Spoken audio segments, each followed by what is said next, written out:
Homemade butter biscuit ஹெல்த்தியாக பண்ணலாமா? அங்கே எப்படி பண்ணலான்னு பார்க்கலாம்.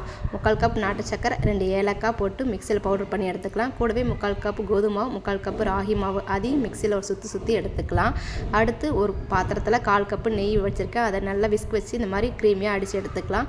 கூடவே நம்ம மிக்ஸ் பண்ணி வச்சுருந்த பவுடர் எல்லாத்தையும் ஆட் பண்ணி ஒரு பிஞ்சு சால்ட்டு சேர்த்துக்கிட்டு கொக்கோ பவுடர் வந்து கொஞ்சமாக க்ரீமாக கரைச்சி வச்சுருந்தேன், அதையும் இது கூட வந்து சேர்த்துட்டு மேலே கொஞ்சம் நட்ஸ் வந்து தூவிக்கலாம். இது ஆப்ஷனல் தான், வேணும்னு சேர்த்துக்கலாம், வேணாம்னா விட்டுலாம். இந்த மாதிரி மிக்ஸ் பண்ணதுக்கப்புறம் காய்ச்சி ஆற வச்ச பாலை கொஞ்சமாக சேர்த்து இந்த மாதிரி சப்பாத்தி மாவு பசங்களுக்கு பிசைஞ்சிக்கோங்க.